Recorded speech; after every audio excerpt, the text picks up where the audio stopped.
Really quick, we are going to touch a little bit on business credit, but mostly this is more about fast tracking to business funding, right?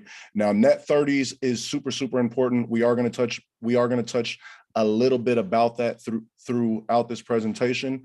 But again, I want to show you guys how to put you in the best position possible so that you can set the foundation to get funded, so that you can actually go out and leverage and again, purchase assets and create cash flow without having to risk your own money. So really quick, I do have a PowerPoint presentation because I am a visual person. And just so that you guys know, before I even get started on this, you will have everything that I have today. You will have an immediate copy of it as well too. So take notes. Obviously, you will have a chance to ask any questions that you have at the end. But I just wanted to let you guys know that you will have access to all of the information and everything that I am going over today. Now, let me move this over here. Give me 1 second. So again, this is the business funding masterclass, right?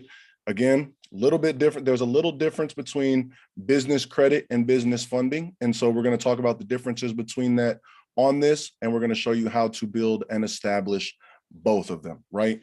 And so I am a big person on time. I understand the value of everybody's time. And so before I even get started into this, I want to even give you an idea of the benefits of business funding, right? A lot of people hear about it. It's kind of thrown around a lot lately, but I want to make sure that you guys understand the benefits of it and then how to access it, right? And so kind of the first thing going into this, just as you guys are talking about trust, and they have its own EIN, each business that you establish has its own EIN and is treated separately. Now, that's important because as a person, as an individual, you have a social security number, right? The EIN is just like that social security number, but you as a person can only be in one place at a time, right? Whenever you open up a business, each business EIN is treated separately, right? So super, super important as we develop through this process. The second extreme benefit of business funding is that you get access to much higher limit funding, right? The reason is because as a consumer, you have personal expenses, and therefore you're going to spend, most people would utilize their credit on personal expenses or liabilities. As a business, it's seen completely differently because as a business, you have business expenses in order to grow the business. And so because of that, you get a much access to higher limit of funding. Now, super important here as well too, is that business debts do not show up on the personal credit report, which goes back to why it's so important that each business EIN is treated separately, because you establish a real separate legal entity. And so when you're building that business, you're not risking your personal information or your personal credit and running up your personal credit in order to establish that business. Leads me to my fourth point. A lot of people leverage business funding in order to clear their personal debts, because most people, if they have access to some sort of credit on the personal side, most people are leveraging a lot of their personal credit in order to build the business. And that's ideally not really what you want to be doing. You want to be able to access business funding, which is treated separately from your personal. Now, everything that I'm going to teach you throughout this presentation is really to answer this one question. How would you like to fund your business on demand without risking your own money, right? Everything that we're going to break down here is the goal of achieving that. But in order to do that, just like anything else, the foundation is the most important part. And so in order to achieve being able to fund your business on demand, you do have to understand a couple key components first. And those key components are what I'm going to work to show you throughout the next probably about 30 or 45 minutes. Now, over these next 30 or 45 minutes, I'm going to show you how to maximize your funding probability when you know what a good credit report looks like and how to structure yours. And this is for both the personal and for the business, right? Super, super important.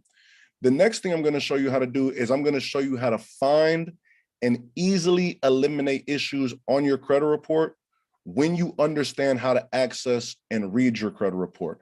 A lot of people have issues on the personal side or the business side just simply because they don't have access to their credit report. And then if they do, they don't know how to properly interpret the information that they have, right? And so that's what I want to show you how to do throughout this process.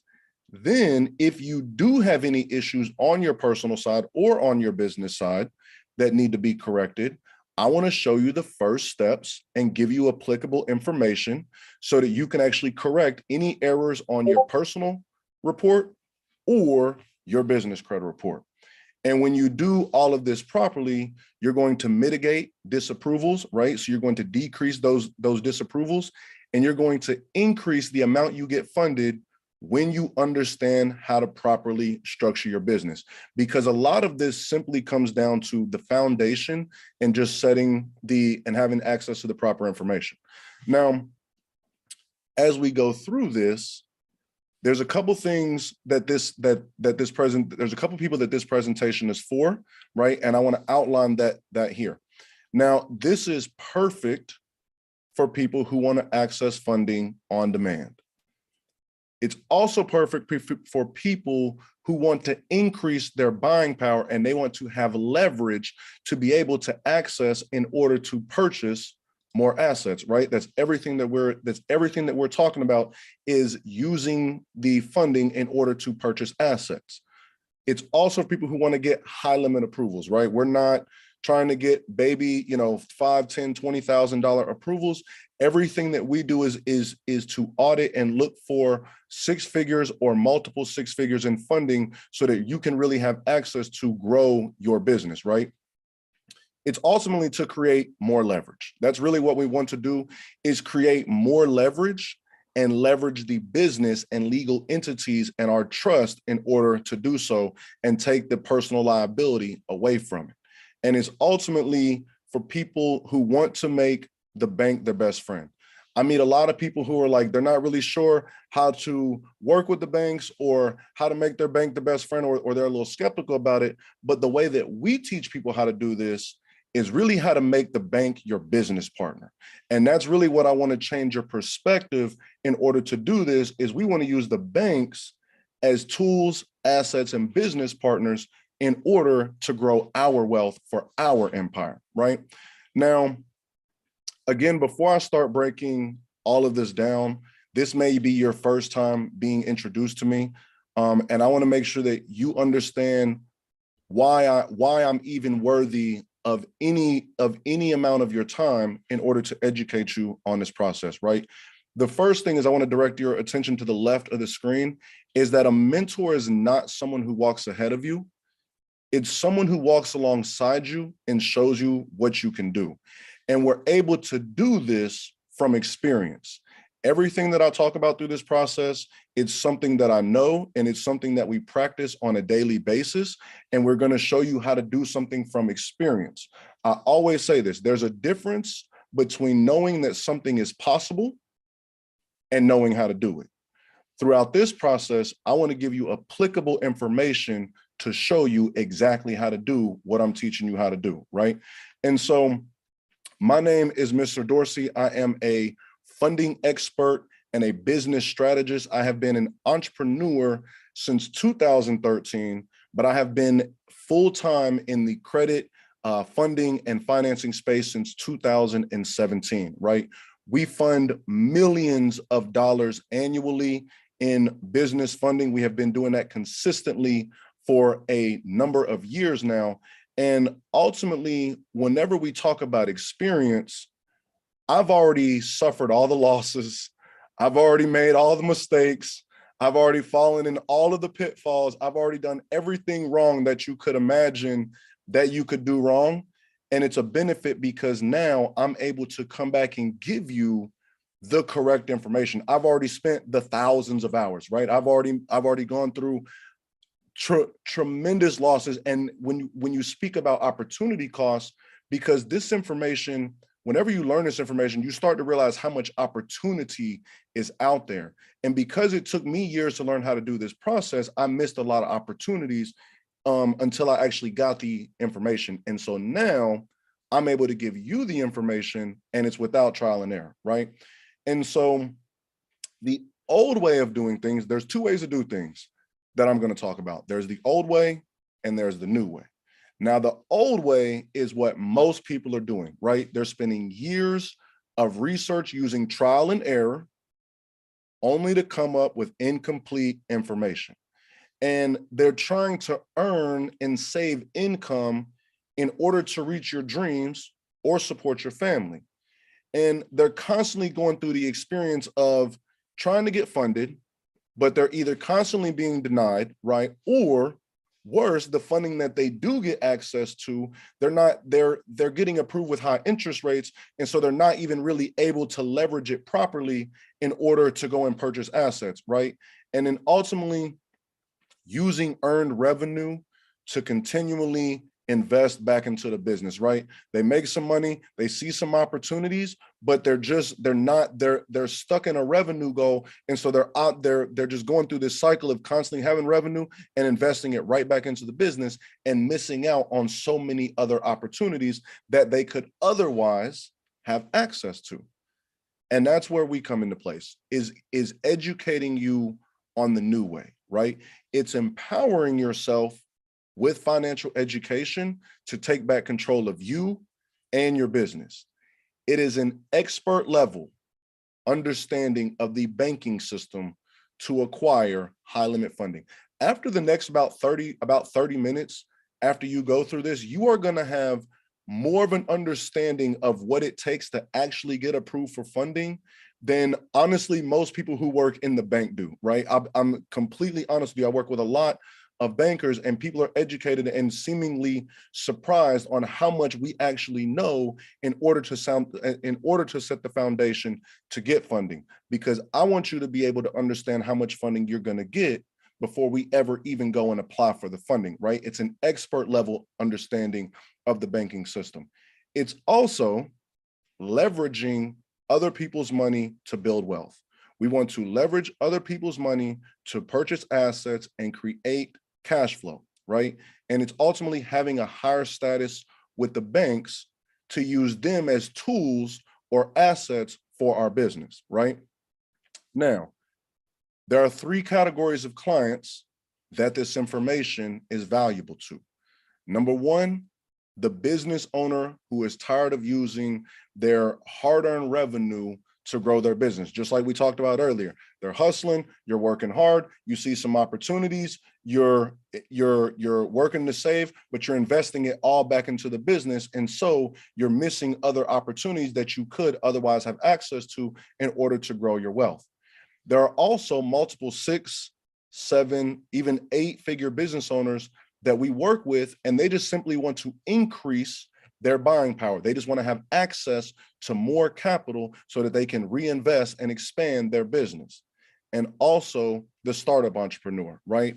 The startup entrepreneur who is just getting started on their business journey, but they're not really sure where to start or how they're going to get the access to capital or investors in order to fund and grow your business, right? And so I want to show you how to solve all of these issues, right? Now that we kind of talked about this, we're going to transition more into setting the foundation, right? And so we're going to talk a lot about business funding. We're going to educate a lot on business credit.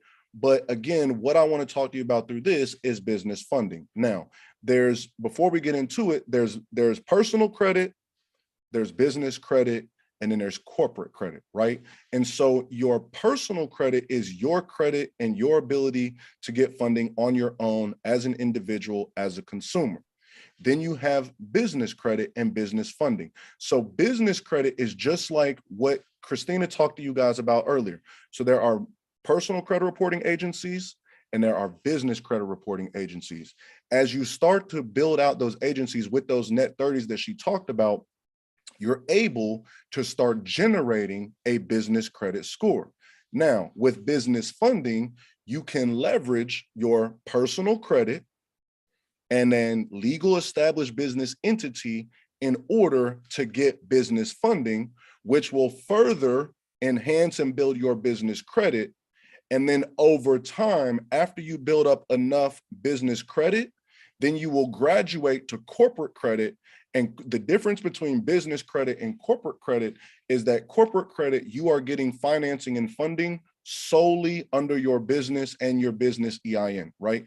And so the reason I say that is because we're going to touch and we're going to breeze through a little bit of personal credit, because business credit takes time to build, extremely valuable, but it takes time to build. I want to show you how you can put yourself in position now so that you don't have to wait 6, 12, 18 months to build business credit so that you can go and get business funding. So I want to touch base on that before we dive into why we're going to talk about personal credit, right?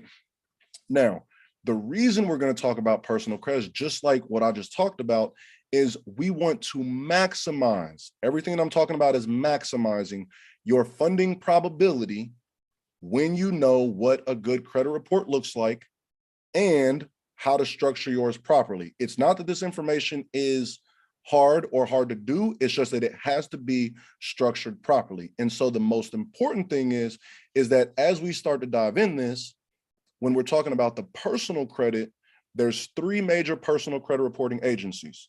There's TransUnion, there's Equifax, and there's Experian, right? You want your information, they all report different information about you, right? Just because TransUnion reports information on you does not mean one of the others reports the exact same information on you, right? And so because of that, you want to know and you want to make sure that all of your information lines up exactly across all 3 credit reporting agencies, right? This includes names, address, and employers, right? And now I'm going to give you a little bit of an example of what this looks like, right? And so I want you to understand as we go through this, and this is important on the personal side and the business side, the number one reason people get denied is for non-matching information. It's not that they necessarily don't qualify for funding, it's just that their information isn't aligned or matching or structured properly. That is the number one reason that people get denied, right? And so when you look over here on the right, if you look, this is going over the personal information. The first column is TransUnion. The second one is Equifax, and then the third one is Experian. So if you see, when you look at the names, you want the name to be the same name across all 3 credit reporting agencies. If it's John Doe, you want John Doe for TransUnion, Equifax, and Experian. You don't want John R. Doe for TransUnion and then it differentiating from Equifax and Experian. The reason is because you're not the only John Doe. And even if your middle name starts with an R, you're not the only John R. Doe, right? And a lot of people think that we have scores stored with TransUnion, Equifax, and Experian, and that's not true. They are data furnishing companies. They hold information on us, and based on the information that they have, that's what actually calculates your score, right? And so it's important to note that, because there's a lot of other people with your name or similar names to you. The other thing is that you want to make sure that your date of birth is correct. I've seen a lot of times where people have names and date of birth that merge with somebody else with a similar name or similar information. And so you want to make sure that your date of birth is right, and the same thing with your social security number. You want to make sure that your social security number lines up. Now, when it comes to addresses, your current address, personal address, they don't necessarily affect your personal credit score. But what they do show, or what they do allow other institutions to make the assumption of, is that if you have a lot of addresses, they may see you as unstable, right? Because they may see you as you moving around a lot. The reason I say that is because when you're looking at your addresses, you want to make sure that your current address lines up properly so that you look stable, so that you look stable and that you get all of access to all of your information. If you do have a prior residency, have it only be one, right? You want to show all of the information that you are a stable consumer. Now, when we get into talking about the factors, right? Because everything that I talk about is data points. A lot of people think, going back to the personal credit, a lot of people just look at a personal credit score and they assume that they can get funded just based off the personal credit score. That's not true. That's not accurate, right? The most important part is not the credit score. It is the actual structure of the credit report. And we'll get into that as we go through this. So if you look on the left of this chart, it has factors. There are 5 major factors that are going to affect your personal credit and when it comes to getting funding. Number 1, utilization. We're going down the list. Utilization. Utilization is simply the amount of credit that you're using compared to what you have available, right? So to make it simple, let's say you have $1,000 credit card, right? You have $1,000 credit card. Some people or most people may assume that you can use that whole $1,000 that you have available. That is true, but if you go over 30%, then it starts to affect you negatively. And you want to understand this because when you're looking for funding, banks want to give money to people or businesses or entities that don't look like they need money. If you look like you're desperate for cash or you look like you're desperate for funding, then they don't want to give you the funding or as much funding. And so whenever you're going for funding at the time of application, you want your accounts and your utilization to be less than 30% overall, right? So 1 to 29% overall, but you also want it for each individual account. So you want to make sure that overall your utilization is under 30%, but you also want to make sure that each individual account that you have is under 30% utilization as well too. Then when we get into inquiries, so anytime a financial institution or entity hard pulls your personal credit, they're going to put a hard inquiry. Now, hard inquiries are going to show up for 2 years, but they're really only impactful for the last 6 to 12 months. So within the last 12 months, 6 to 12 months, you really want less than 3 inquiries. Now, again, inquiries don't affect your personal credit score as much, but if you have a lot of inquiries in a short amount of time, then institutions start to assume that you are credit desperate. Going back to what I was saying previously, institutions and banks want to give money to people who don't look like they need money. If you have a lot of inquiries in a short amount of time, they may make the assumption that you are credit desperate. Payment history. On the next category, payment history. Payment history is just simply what it says, your payment history and your ability to manage accounts. You want 100% payment history whenever you are going for funding, especially when you're looking for large amounts of funding, 50, 100, 150, 200, $250,000 plus in funding. They want to know that you have the ability and the history of paying it back. And so you want to have 100% payment history, not 99, not 95, not 90. You want 100% payment history. Now, credit age. Credit age is just simply the average age of the accounts that make up your personal credit report. Ideally, 4+ years. You're going to need at least a year or 2, but ideally 4+ years of average credit history on your personal credit report. It just shows that you can manage different accounts over time. That's all they're really looking for. Derogatory remarks. You can't have any negative remarks on your personal credit. So no collections, no charge-off, bankruptcies, foreclosures, late payments, right? Things of that nature, because again, if you're looking for large amounts of funding and your history shows that you have a challenge of managing that funding, then they're not going to want to give you large amounts of funding that you're looking for in order to grow your wealth. And then the last point that they're really looking for is total accounts, right? And so you want your total accounts to be a good mix, and you want a mix of ideally 10+ accounts. So accounts like credit cards, auto loans, mortgages, right? Things of that nature, to actually build up your credit report. And if you look at the bottom, everything that I talk about again is to maximize. And so while these are ideal metrics for maximum approvals, they are not absolute determinants for approval. And again, the process focuses less on the score and more on the accounts that actually make up the report, right? And so now, as we start to talk about the credit, I want to make sure that you actually have access to get your credit report, because again, most people don't even know where to begin in funding just because they don't simply have access to the credit report. And so I'm going to show you how to access your credit report. And if you do have any issues, we're going to give you a resource available so that you can actually dispute those issues, right? And so what we're going to give you, and again, this will be in the resource section of the presentation that we're going to give you, but you're going to have access to a software. And in this software, it's called Credit is the Play. In this software, you're going to be able to log in, be able to pull your credit report, and it's going to be a professional dashboard for you to actually view your credit. And this is just a simple, once you log in, this is just kind of what it looks like. This is just what would be the front page of it, right?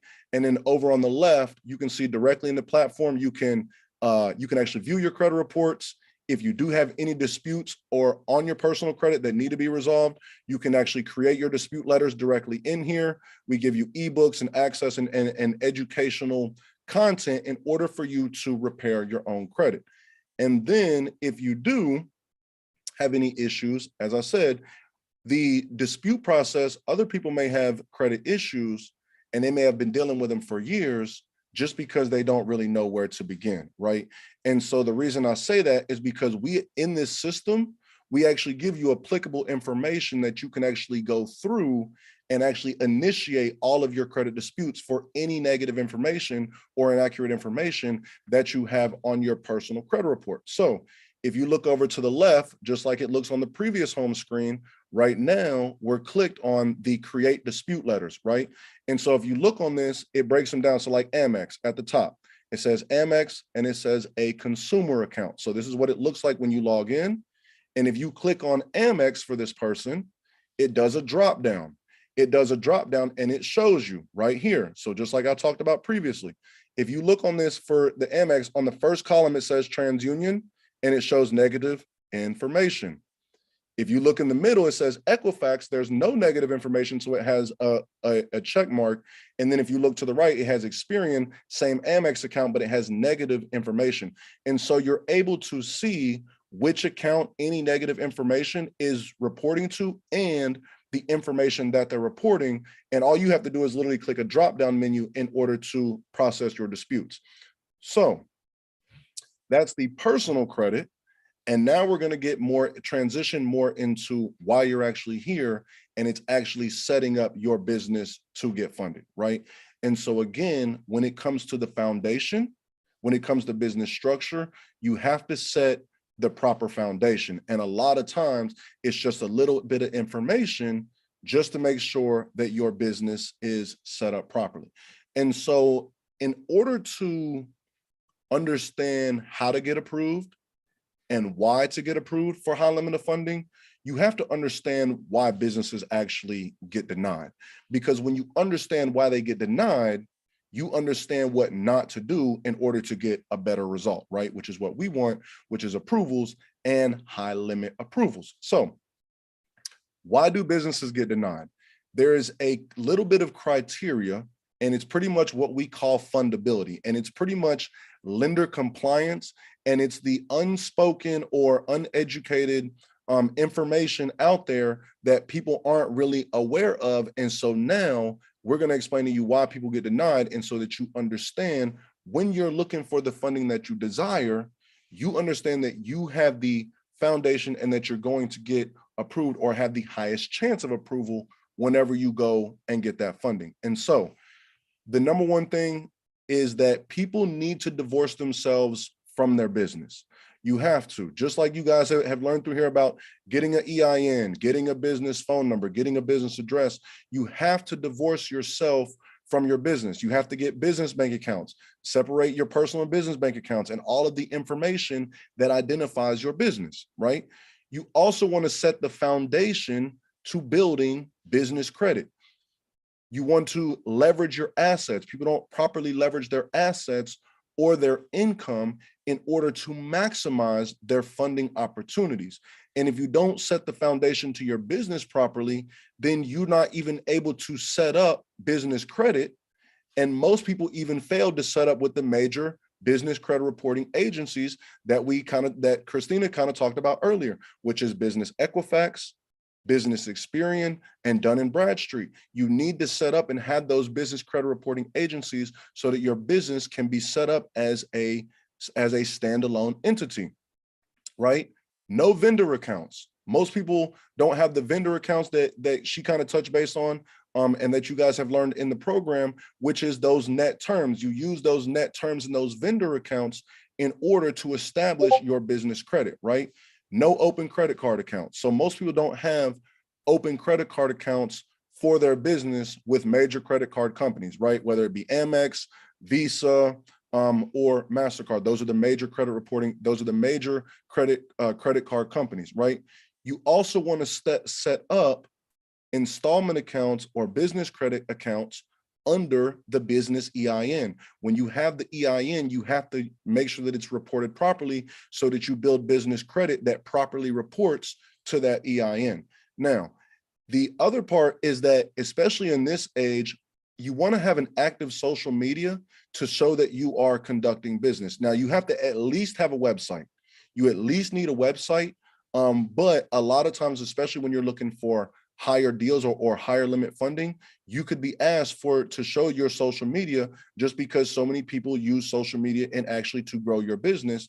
And again, these entities, depending on which financial institution you use, they want to see that you're actually going to use the money properly in order to grow your business. And again, the whole goal of all of this, when you understand why businesses get denied, is to do the opposite. Because the goal is not just knowing how to build business credit, it's to get instant approvals. We want instant high limit approvals whenever we are doing the funding that we're looking for. We want automatic approvals with AI. A lot of the banking system today is AI, which is artificial intelligence. We are working with computers. And when you know how to work with the computers and set it up and you know what they're looking for, you're able to get instant approvals as compared to going to a manual review with human discretion.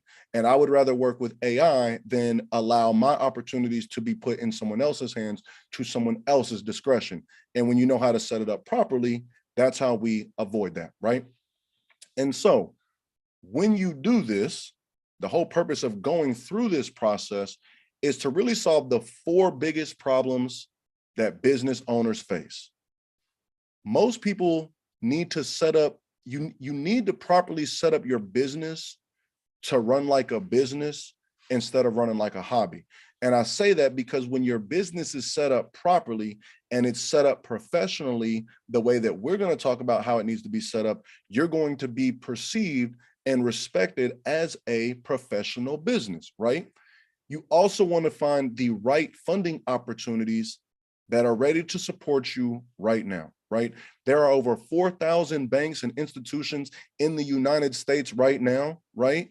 And there are many opportunities and for you to access the funding that you're looking for. It's just that you have to know how to find the right opportunities that are going to support your business for your goals, right? And then you want to create a proven system to get your business funded with minimal documentation, right? That's ideally what we want to go through, because we don't want to have to jump through a whole bunch of hoops in order to prove who we are and what our business does. We want to set it up properly so that we can be treated as a professional business, so that our business can get funded for what it needs without going through all these different hoops and all these challenges in order to get funded. And just like I talked about earlier, you want to make the banks your business partners. Instead of, a lot of people think that when they have to go and get funding or when they're starting out, that they're thinking that, oh, I need to get funding, I need to get started, I need to go get an investor. And a lot of people, a lot of ambitious people are giving up, high percentages of their company just for startup capital for an investor. And you might give up 10, 20, 30, 40, 50% of your business plus just so you can access capital for a business. And then you have to give that person equity in your business in perpetuity or per your agreement, when you could have avoided that whole thing You could have made the banks your business partners. They're not going to ask you for equity. And the best part about it is, once you show the bank that you can manage the funding that they give you, guess what? They're going to give you more. So that's the best part about it, is that you want to learn how to use the banks, like I said earlier, as tools and resources for your benefit, right? Now, in order to do that, you have to set up your business to run like a business. And so I want to give you the basic blueprint and foundation so that you can do that, right? Now, I know that you guys have trust, and I know you got your trust set up, and I know that you guys have touched a lot, a little bit on this throughout the program. Whenever it comes to getting trust funded, there's a couple different ways to get trust funded. You can use your trust directly, or you can use subsidiary companies that the trust owns, right? So LLCs, corporations, things of that nature. And so each one has to be set up properly depending on how you're going to structure your business and how you're going to structure your organization, right? And so the number one thing is that you have to have a business name, right? And you have to get a domain. Now, the reason I'm saying this is because a lot of people may have a business name that they came up with, like ABC Consulting, but you're also going to need a domain to that business. So if you want to name your business ABC Consulting, but then you go and search for your domain, which is your website address, and ABC Consulting is not available, it's going to be a little harder to find your business if it's not uniform in some way with your business name. And so when you get your business name, you also want to make sure that the domain, or that a domain, is available for your business name as well too, right? Number two is you have to get a business email address. Very simple.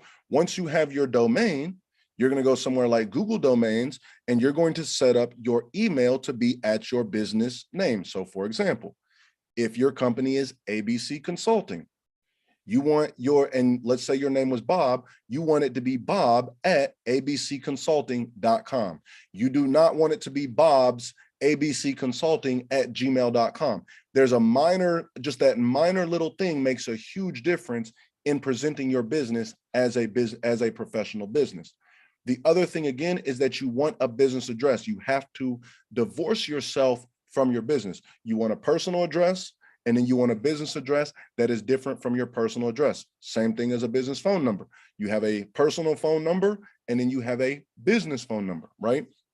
Now, if you're actually going through the Secretary of State and you're going to establish businesses that your trust controls, right, or owns, then you're going to open up the businesses by applying at the Secretary of State for whatever state that you're going to open up that entity in. You can do it yourself, or you can use a third party. I'm actually going to give you some resources for some third parties that you can use in order to do so.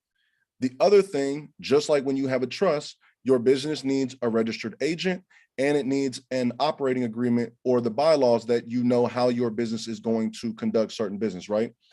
The EIN, kind of like you guys have already talked about, you're going to get your EIN. You're going to get your EIN. It is free on irs.gov, and you're going to need that to obtain the DNB, which is just like Dun & Bradstreet, right?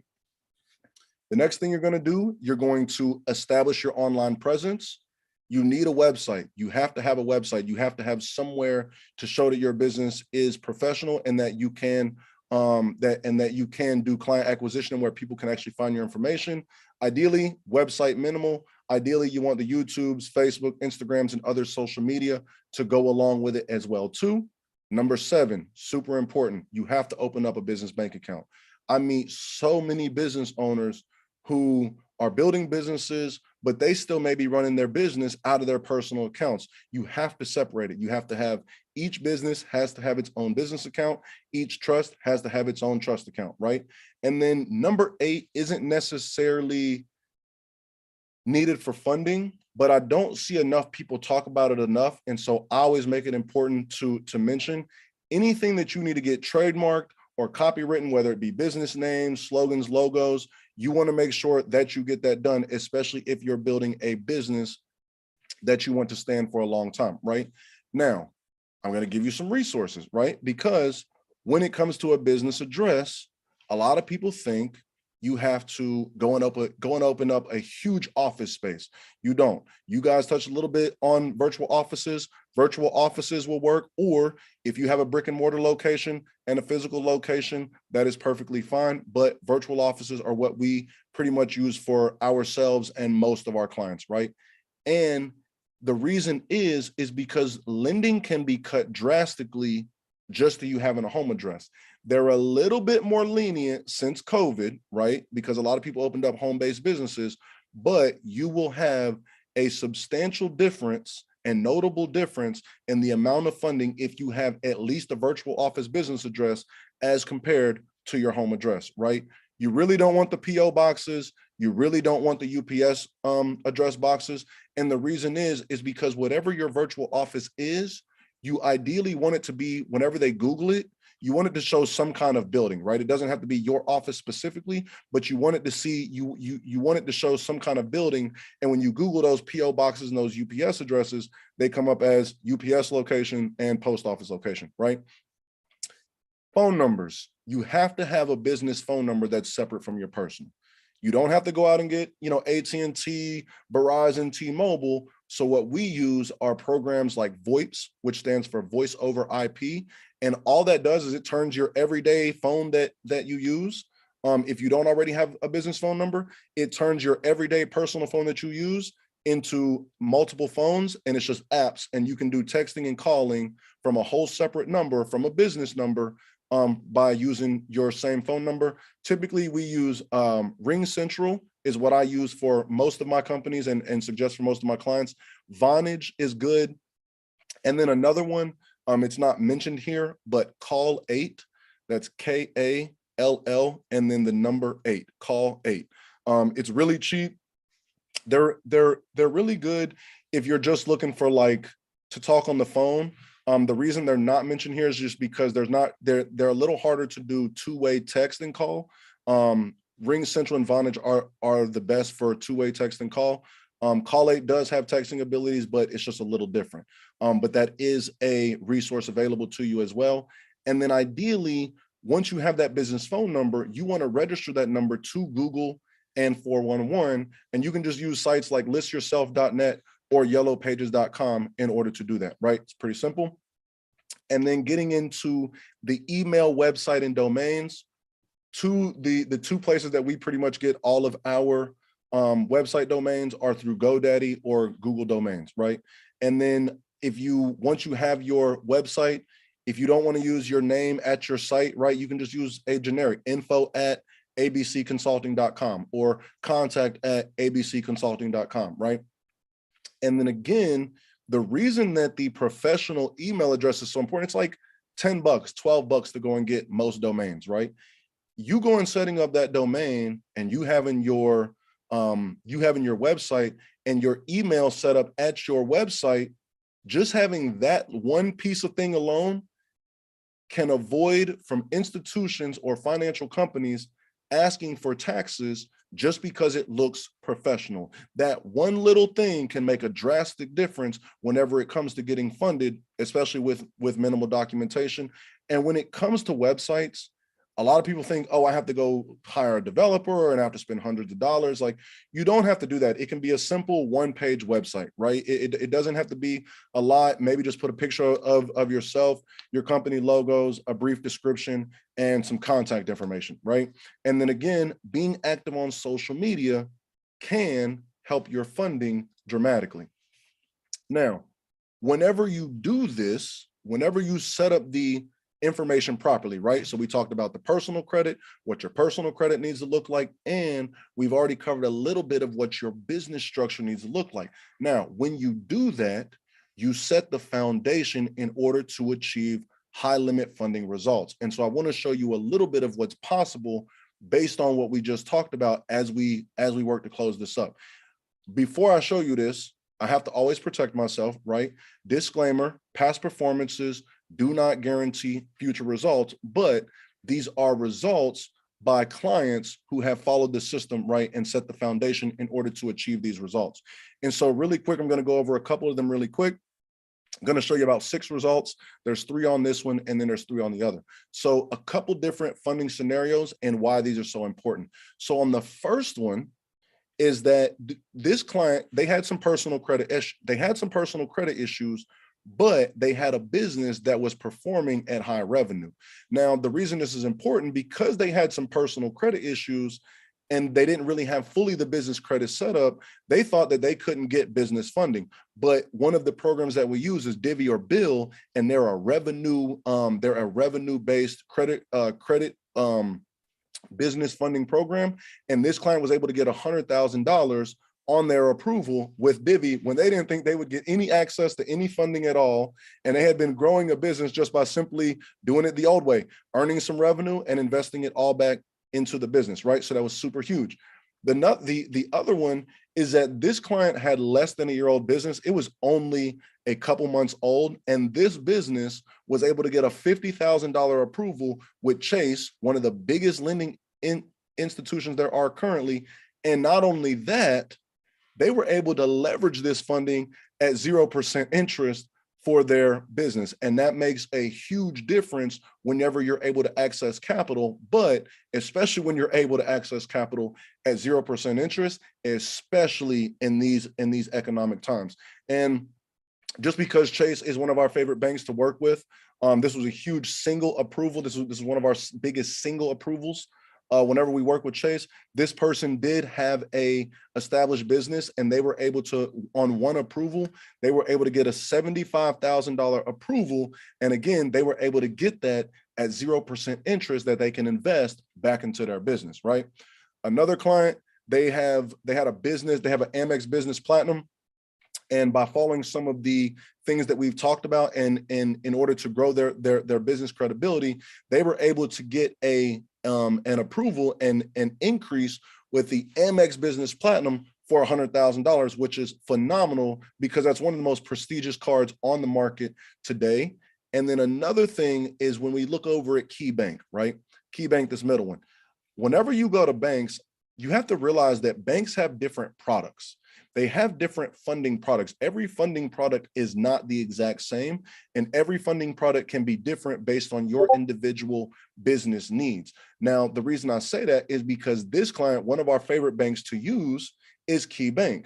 We were able to go to one bank and get 2 different products at one bank. They were actually in real estate, and so they actually loved the business line of credit. We were able to get them a business line of credit for $50,000 and the business credit card for $40,000. So we went to one bank and got $90,000 in funding from one bank just because they had this information set up properly.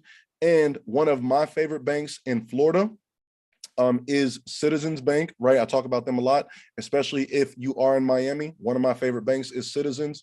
And we were able to get a client a $35,000 approval, and their business had only been maybe like a year old, just under a year old, right? And the reason I talk about these and the reason I show you these is because a lot of people are like, oh, those are like large approvals. They are large approvals. They're extremely valuable for your business whenever you're able to access capital. But the truth is that it's actually not that complicated in order to get those results. And the results come from having a system in place that makes it easy and predictable to fund your business multiple 6 figures. That's ideally what we want to do, is follow a proven system. And when you do that, there's 2 things to talk about. There's 2 things to talk about with this, and it's because this program and these systems are perfect. They're for some people and they're not for other people. And it's important as we go through this, especially when we're talking about high limit funding, 100, 150, 200, 250,000 plus, it's important to note who this is for and who this is not for, right? And so this is for business owners who are generating some revenue already, right? But they're tired of using their money. And so now they want to get more into that expansion phase, right? This is also for successful business owners already who might be generating 6, 7, 8 figures, but they want to increase their buying power and create more leverage. This is also for the startup entrepreneur who might be overwhelmed on how they're going to, again, fund and grow to start their business. And so this is an alternative as compared to going to looking for an investor, which ultimately everything that we talk about, this is for people who love purchasing assets without risking their own money, right? Now, because I talked about who this is for, it's important to talk about who this is not for. This is not for people who are possibly thinking about starting a business or just like the idea of getting funding, right? You must have a goal in mind or a business started, because once you get the funding, you want to be able to have to properly use the funding and leverage the funding in order to purchase assets and create cash flow so that you can properly manage it. This is not for people who make excuses and complain, right? It's not necessarily hard to set up all of these information and set the foundation, but it might take a little bit of time, right? You might have to go to a couple different websites. You might have to file a little bit of paperwork here and there, right? It's not hard. It's just you have to be able to do it. And again, it's not for people who make excuses and complain. It's also not for people who really just want to learn information without being prepared to take action and get results. I don't want people to say, oh, that's good information, and then that's it, and it goes to the side. I want you to take action, because taking action is the most important part of all this. It's learning information and applying information so that you can get the result that you're looking for, right?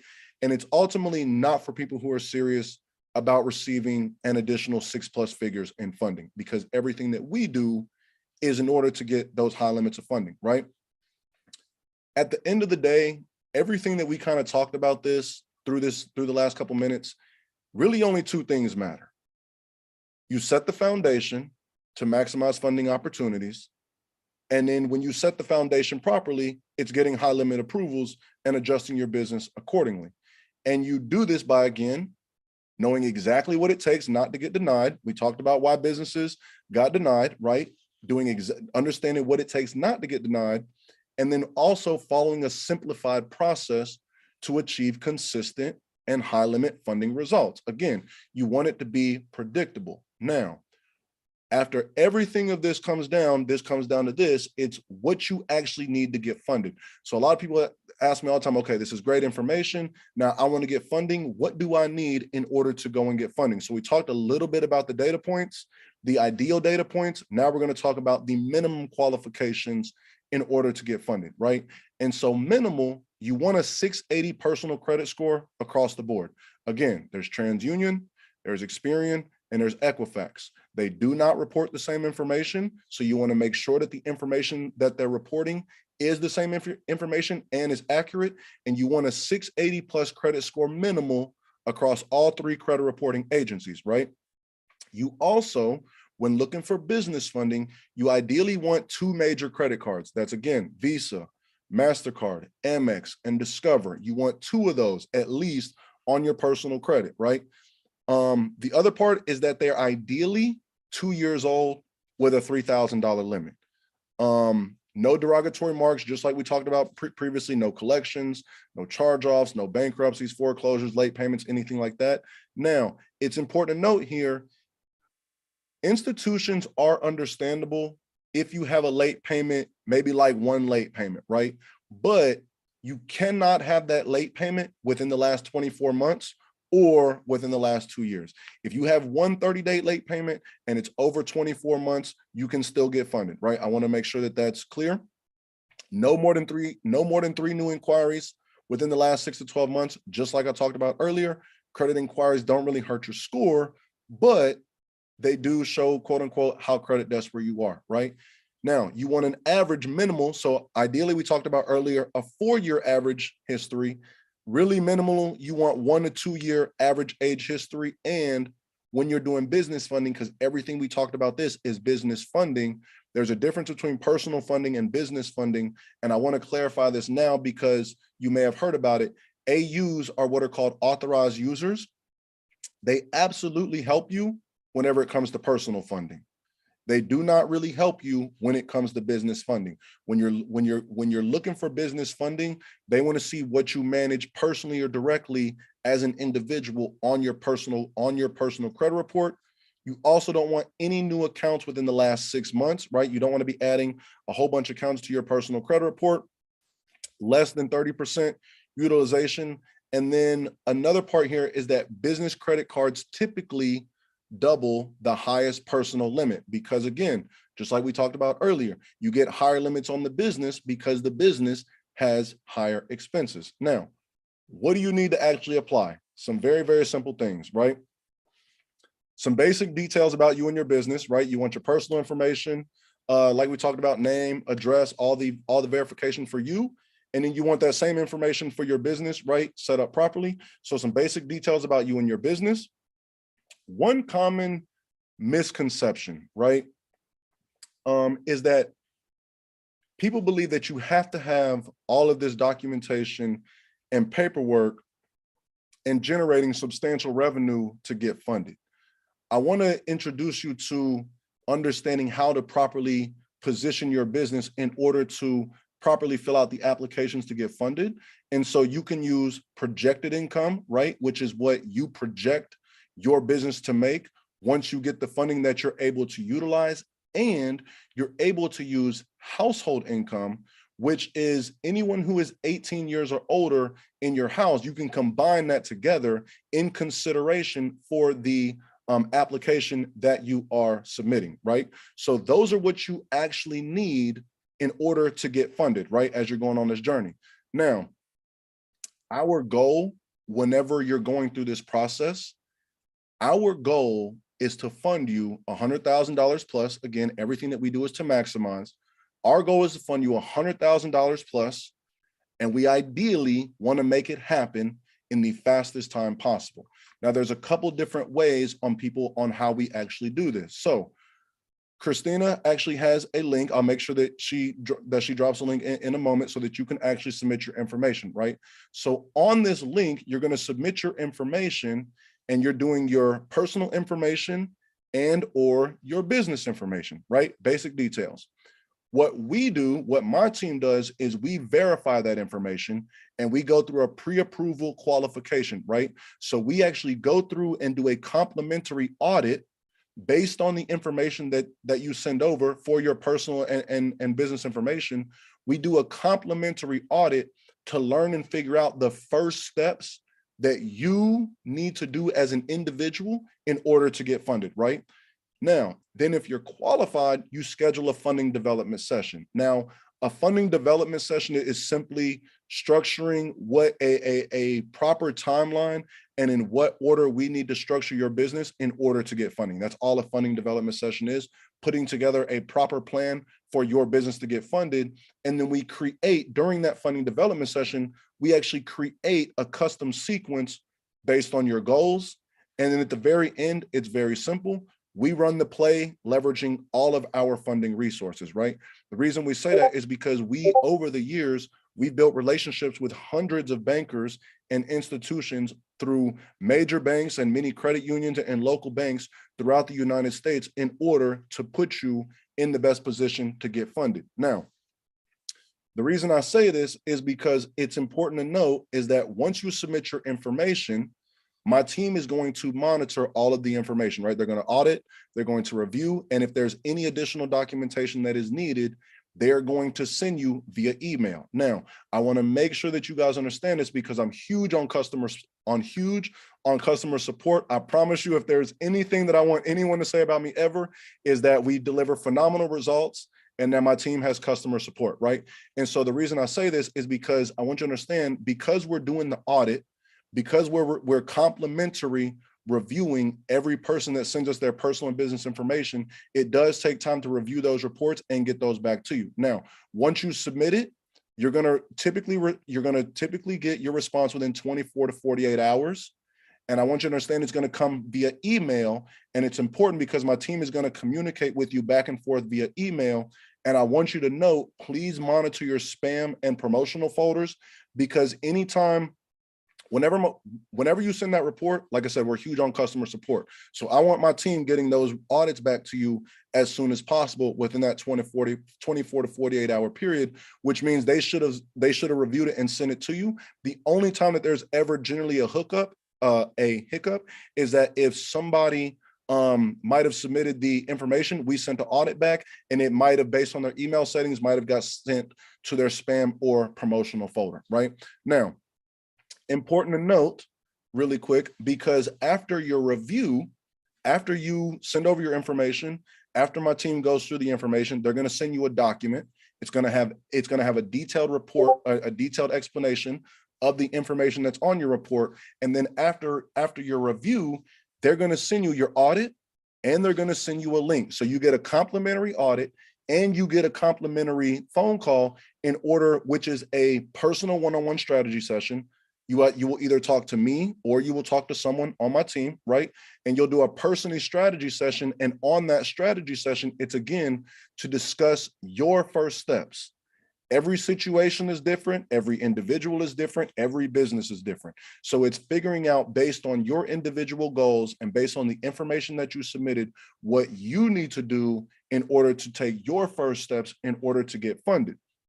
Now, it's important to note, we can only take on clients if we can get you funded, right? We do not take on a client if we cannot get you funded. Now, it's important to note this because the most common reason if someone is not in a position to get funded is just because they have some personal credit issues or they need to go through some structure, right? And so we have some resources available to you in order to resolve those issues. So my team, they're not only, if you don't qualify for funding, in the event that you don't, for whatever reason, based on that information, not only are they going to tell you what is wrong or what you need to fix, you're also going to get access to some resources in order to solve those issues. If that is your case, I want to give you an introduction to what you actually get within a bundle that is available for you if you need to solve some issues before you qualify for us to take you on as a funding client.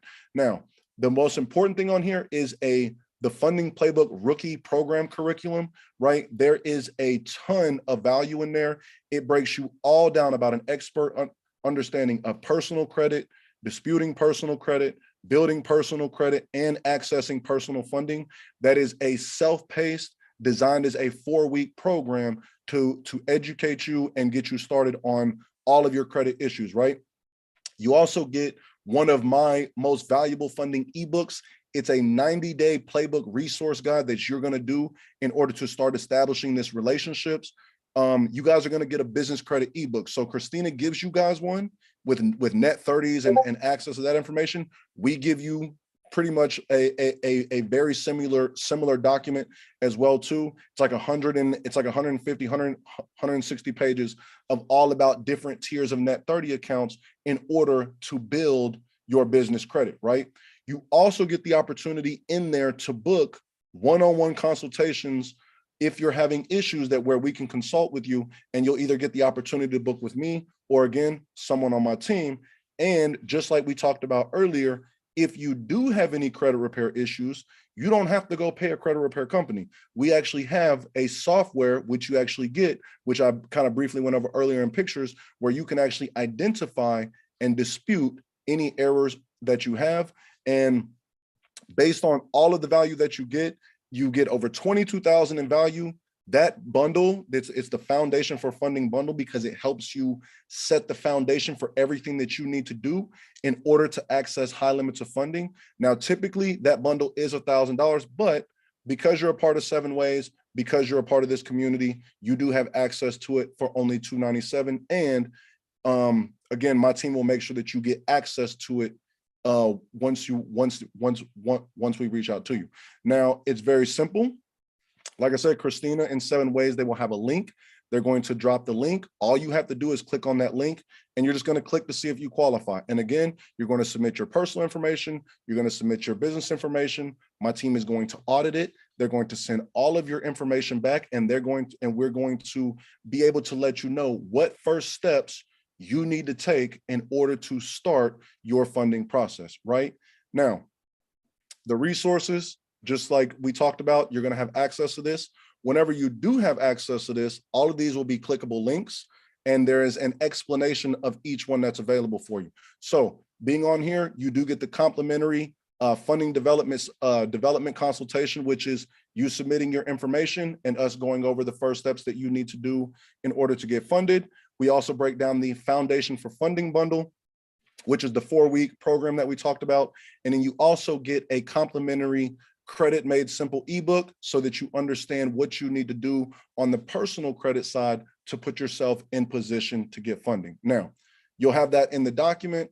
And then of course, I know we went over a lot. I tried to give you a lot of value in a short amount of time. I tried to make it as clear as possible, but of course, you may have some questions and some concerns. And so of course, I always give the opportunity at the end in order, if you do have any questions or concerns, I would love to answer anything that you have and be able to help you as best as possible. So with that being said, that is the Business Funding Masterclass, and I am available however you want to do it, Christina, in order to answer any questions that anyone has.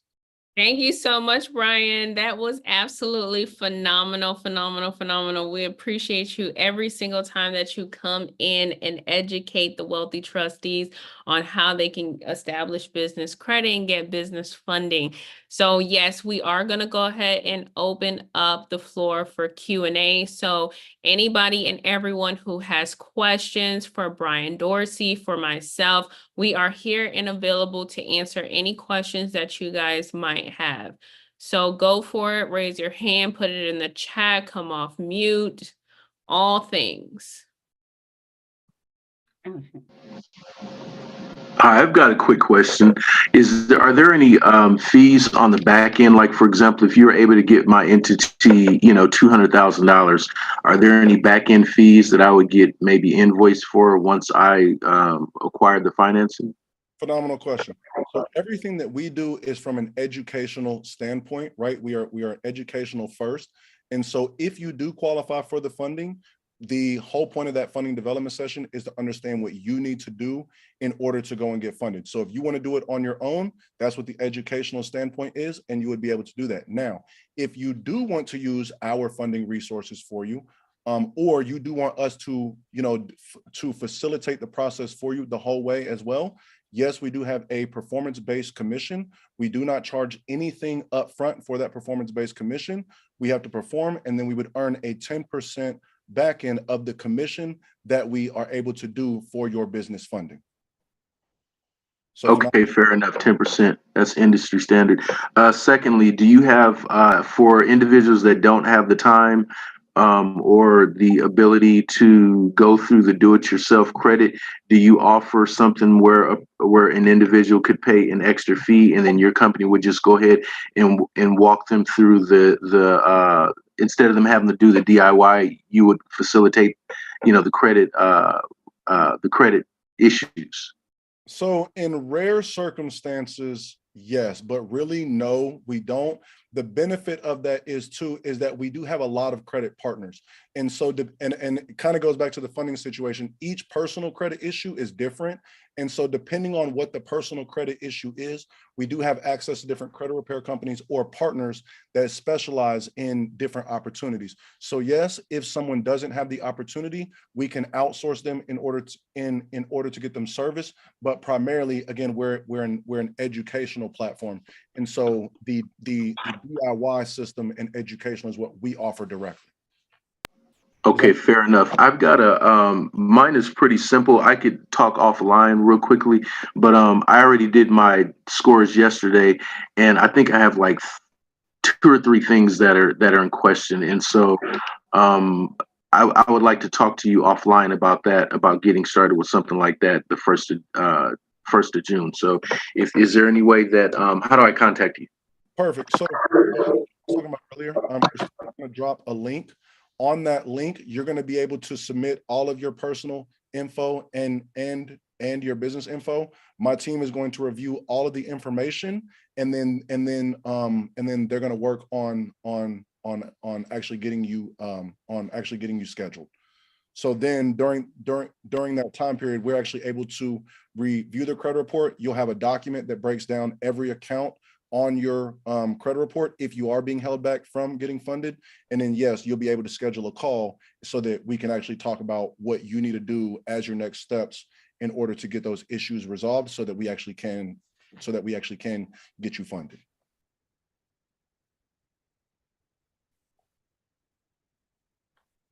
Thank you, Mr. Dorsey. Of course, you're very welcome, Cole. Thank you so much, Cole, for that good question. Next, we have Dr. Veronica Pearson. Thank you. I'm not sure if this question should be answered by Mr. Dorsey or you, Christina.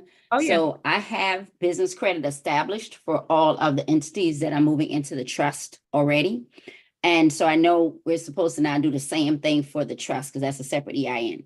So am I still sort of building business credit like when I transfer Dame Properties into Dame Holdings, which is the trust? So I already have business credit established for Dame Properties, okay? So am I still building on both of them? Or am I just building on this new one? Like, so when I go get new credit, so to say, I should be doing that against the trust instead of the well-established one already? So phenomenal question. I'll chime in really quick, and then if you want to chime in anything at all, Christina, obviously you can as well. Okay. And so kind of like what I was talking about earlier is that each individual business has its own separate EIN. And so each EIN builds business separately from you. Now, as far as whether you want to, my personal suggestion is to always continue to build where you've been building, right? Because you've already invested the time, money, and effort to establish that credit. And again, it's separate from the EIN that you have. And so my suggestion is to always build with it. Now, it also comes down to privacy. So my personal strategy is that I don't want my trust exposed, right? So I don't personally try to build, go and get funding under my trust directly. I have my trust pretty much control all of my entities, such as the LLCs or the corporations. And then I use each individual LLC or corporation to go and get funding. And then the benefit of that is that each LLC and corporation builds business credit separately. So that would be my answer to that question. I hope that answers your question. And then I don't know if Christina wants to add anything else as well too. Yeah, I think that was a perfect answer. So thank you so much, Brian. And the only thing I have to add to that is Brian is right. So one thing that I didn't tell you guys is that your business trust is a private entity. And once you start building business credit, you are pulling it into the public. So now you're creating a public record for that entity. So you have to determine if you want to do that. So some people choose not to build business credit. So in your situation, Ms. Pearson, you might not want to because you already have 3 entities that have business credit. We just want to be putting people in a position to where they have an entity that they can build credit on. So those are, primarily for people who don't have LLCs and corporations. The other thing is, like Brian said, right, he chooses not to build business credit because he already has those entities, the LLCs that have the business credit. So if you guys don't have LLCs and your trust is the only way that you're going to be able to build business credit, then what you want to do is you want to create 2 trusts. You want to create 2 business trusts, one for the public to build business credit, and that's totally isolated and you're fully aware and hey, this trust has a public record, and then you're a separate trust that you're going to keep private that you're not going to build business credit, okay? Remember, put in your mind, I need multiple trusts within my structure. I need multiple entities within my structure. You're going to continue to layer these things, these entities on top of each other. And that's why we operate the way that we operate. So that was a really good question. I hope that we answered it thoroughly. No, you did, because that's what I was thinking. I was like, if it's supposed to be the shelter I'm protecting, then that makes it exposed if I apply for anything or put under it. And then these 3 others have years built in NAV, Experian, and everything else with credit. I was like, I'm not doing that over. Even though it's easy now, once you do it, it's easy because they solicit you half the time to give you money. But that's why I was like, I said, because I'm supposed to be protecting, but I just wanted to make sure of that. And another quick question, Christine, I might have missed this yesterday because I had to leave out.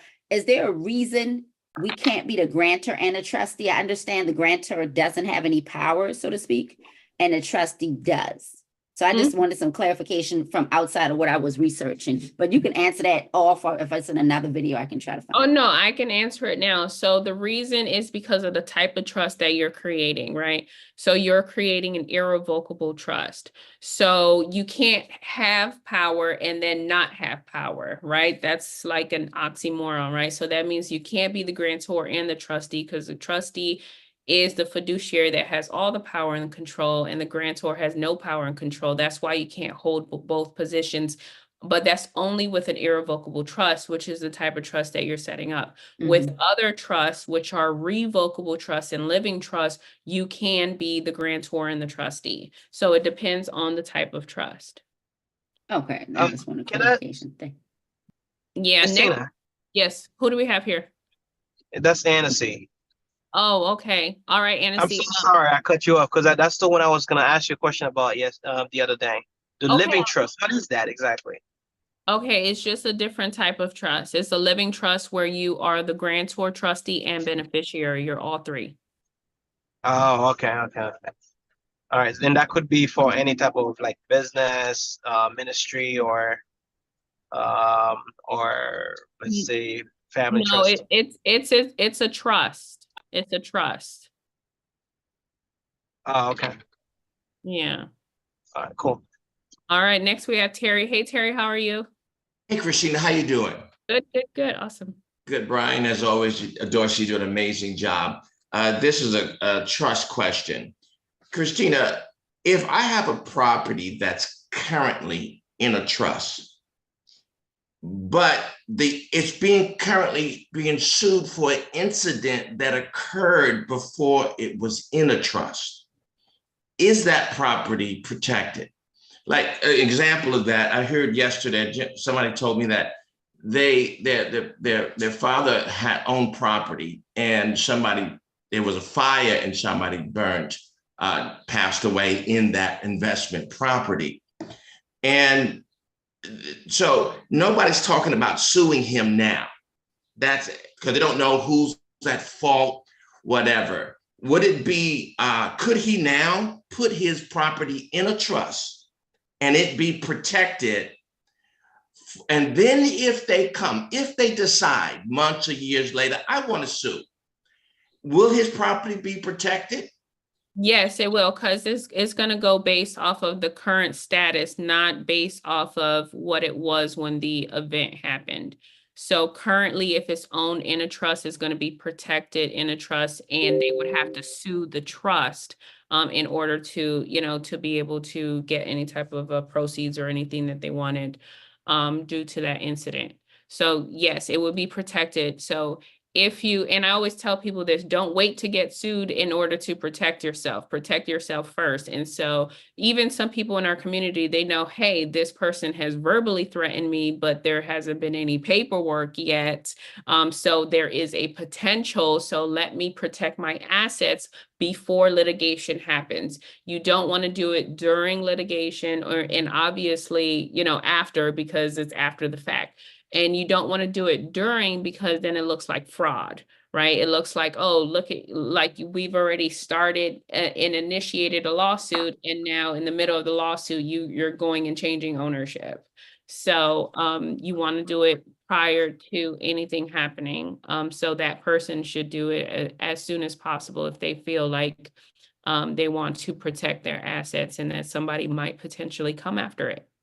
Awesome, thank you. You're welcome. All right, next we have Miss Kiana. How are you, Miss Kiana?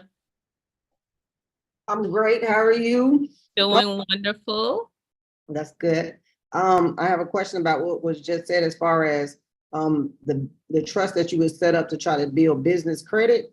Would that be something that would it have to be filed with the Secretary of State, or could it still, it might be drawn into it, but do you have to do the Secretary of State thing, or? You don't. You can still build business credit without it being on the Secretary of State. Sometimes it's challenging just because some of these people who want to extend you credit, they want to see it on the Secretary of State, but some of them don't. They just go based off of your current credit profile and the existing, trade lines that you have on your credit. So Okay. You don't have to. Some people do, some people don't, but you're just going to build that credit based off of, you know, it being a legal entity with an EIN. Okay, thank you. You're welcome. All right, who else do we have? Let me look in the chat. So you guys, I did put the link in order for you guys to work with Brian Dorsey. So I'm going to go ahead and drop it again for those of you who have been coming in and out. So go ahead and click on that link. And like he said, you can apply in order to work with him and his team, and then they will be able to take it from there. So Brian, we have a question in the chat from Wallace. So it says, what if you are fairly established as a business and have some credit business-wise, but are seeking 100,000 credit line, but haven't met the 2-year mark as being in business, however, good personal credit of 750? Perfect. So in there, I'm assuming what you're referring to is the business line of credit, which is, yes, to access the business line of credit. So just for some clarification, the business line of credit and business credit cards are primarily the two. Business credit cards, business line of credit, and business loans are typically the 3 biggest, most common programs, business funding programs in the business funding space. Now, there are many others, but those are just the 3 most common that people are aware of. Now, the business line of credit, you have to be 2 years old in order to access the business line of credit. Now, the business credit card, you can get a business credit card on a business that's, 30 days old. As long as it's established and you have the paperwork with it, you can get business funding on a brand new, business right away. But if you want the business line of credit, you do have to wait the 2 years. Really, the only difference, to be honest with you, is that the business line of credit is a little easier to like draw cash from. So with the business line of credit, you can literally just transfer cash from the business line of credit to a business checking account, or you can write checks with it. That's really the only difference. But there are strategies that we ideally use for in those situations that we would just use the high limit business credit cards for in the meantime until your business gets to that 2-year mark, and then you can access the business line of credit product. I hope that answers your question. I'll watch the chat and see if it does, or if you have any other questions, but I hope it does. That was very thorough. Thank you so much. Any other questions for me or any questions for Mr. Dorsey? I got one more real quick. It might be redundant, so forgive me if it is, but depending on a person's strategy, like for example, and this question comes because you guys just mentioned with Miss Dami, her company protecting what she already has, and then Mr. Dorsey mentioned about not exposing your trust. So let's say, for example, one of the trusts was for, well, let me ask you this.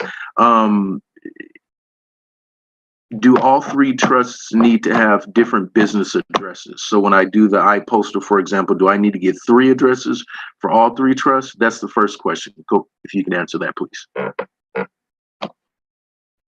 So I'm not sure if you're asking me or Christina. I think that comes down to personal. I think everybody has a different opinion. Me personally, I use different addresses and different phone numbers for every entity that I have, whether it be a trust or whether it be LLCs, corporations, etc. That's me personally, but I think that really comes down to personal preference. Yeah, so my response to that, and that's a good one, and my response to that is kind of similar. So if you're going to be building business credit, then the entity that you're going to use, the business trust that you're going to use, you want that to have a separate virtual address from your other trust. So don't have all 3 trusts have the same address if you're going to be building business credit with the business trust. So that one needs to have a separate address. And then the other 2 that are going to remain private, you can use the same address. So so the family trust and the ministry trust that are outside of the public, doesn't have a public record or anything like that, you can use the same address if you want to save money. Perfect. And then if I want one of the trusts to be made public, that's the one that would go get registered with the Secretary of State, right? It's not required. So no, you don't have to get registered with the Secretary of State. It can build credit without being registered with the Secretary of State. So what's the purpose of even getting registered with the Secretary of State then? It's optional. So the thing about it is that some people decide to do it just because it's easier with some companies. So it's easier, like if you want to obtain mortgages and stuff like that, for them to be able to look up your entity, or you are open up to more banks and financial institutions and lending institutions. Oh my God, my computer is about to die. Lending institutions, because you're registered. But like I said, it's not required. You can still get a mortgage. You can still get lines of credits and HELOCs and business credit cards without being registered. Okay, got it. And so, like, for example, like if there's a property in my name right now and I acquire the property in my name, government name, so to speak, and when it's looked up at the county assessors, it's going to show my name as the legal owner. So if I want that property in the trust, once I put the property in the trust, then that's when being registered with the Secretary of State would be important, because then that would take my name off of public record, and it would put the property in the name of the trust, with the county assessor's office and with the, like, right? Am I kind of? So it's going to, the trust is going to be registered, excuse me. So the trust is going to be the owner on paper with the county, right? So it's going to have the deed, right? But that is separate from your trust being registered as a business with the Secretary of State. Those are two different things. Correct, but correct. However, but once you, okay, I got it. Yeah. So let me tell you this. Your trust does not need to be registered with the county or registered with the state in order for it to own assets, or in order for it to build business credit. Got it. Got it. Thank you. You're welcome.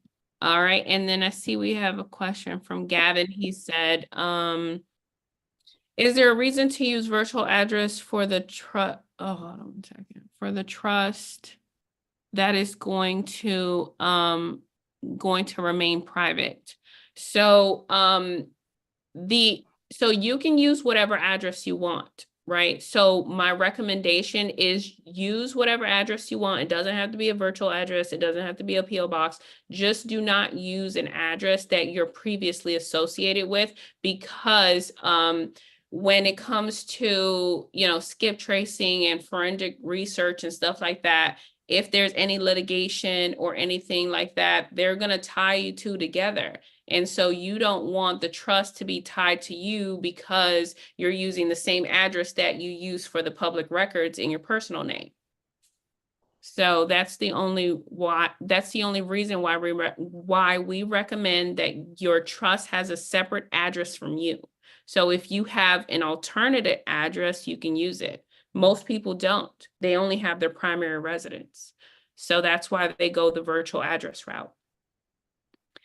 All right. Next question we have from Maximo. It says, I was reading that revocable trust, one can be both grantor and trustee, so long as the trust provides for some other beneficiaries after one's death, called gift over. That is true. So with a revocable trust, you can be the grantor and the trustee. So within our program, we don't offer revocable trust. So all of the trusts that we have you set up are irrevocable trusts, because they actually fully protect your assets. So if you do your research, you'll be able to find that because they have revocable trust, and you're the grantor and the trustee, your assets are not fully protected. Any other questions? It is 1:30, you guys. So any other final questions? If not, we are going to close out. Last question. Oh, go for it, Anna. Yeah, so you said that when we building business credit for the trust, so we're gonna have to set one up as a public one, right? Correct? And how would you go about doing that? Would you suggest that we do the living trust for that, or can we still do a revocable trust for the for building credit, business credit? I recommend that you use your business trust. So whatever, so, you know, the templates that you have for the business trust, just use that. I'll use that and then just register with the state. No, you don't have to register with the state. So all you have to do is just take the information that Brian was telling you, which is start to build out your business credit profile, right? So you get your EIN number, you get your bank account, your phone number, your website, your professional email, all your DUNS number, all of those things. Oh, okay. So you don't need to be registered to build business credit. No. So what we're saying is that you are going to be a part, the business trust, once you decide that you're going to create credit with it, it's going to create a public a record. So now it's going to be, you know, easily visible to the public because you have credit. Okay. So if I want to remain private, so then I need to open a different one. Right. So you need to, yeah, so you need to not, you know, not build business credit with it, or you use a separate one. So that's what I'm saying. So you want one business trust, you know, that's private, and then the other one that is going to build the business credit. Okay. And they both can be irrevocable, correct? Yeah, that's fine. Okay, cool. All right. Thank you. You're welcome. All right. All right, guys. So we are going to wrap it up. So I do have homework for you guys. So the first piece of homework is that today we went over board meetings in order to establish our bank accounts. So we have already set up our 3 trusts. So what I want you to do is I want you to go to the Facebook community and post and let us know which banks that you guys are going to be going to in order to set up your bank accounts, right? These are banking relationships that you're now going to establish with these institutions. So which one are you going to choose, right? I bank with, I have a cash management account with Fidelity. I have a trust account with Truist and Ally Bank. And then on the business side, I use Chase. And then on the personal side, I use Navy Federal. So I have quite a few, but these are all banking relationships. So which one are you going to choose for your trust, right?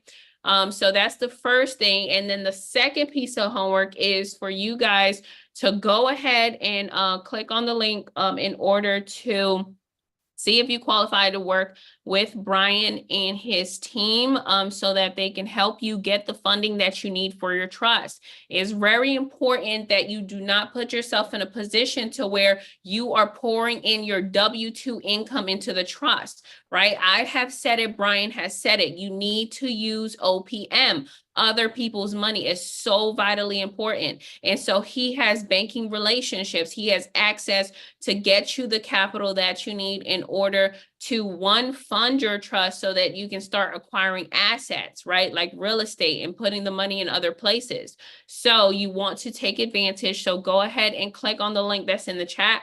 I'm also going to post it in the Facebook community.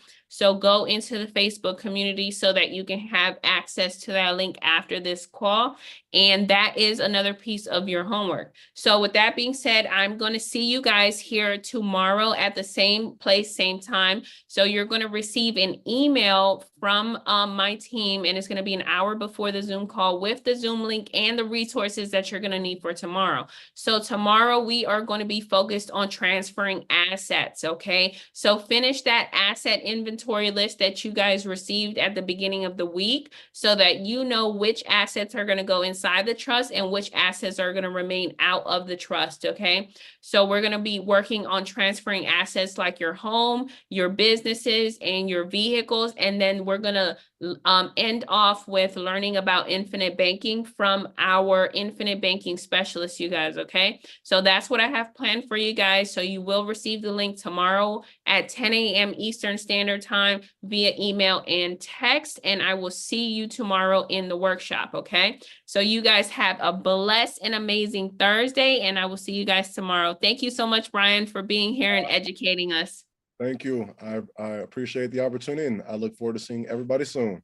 Yes, thank you. Bye-bye. Bye, everyone.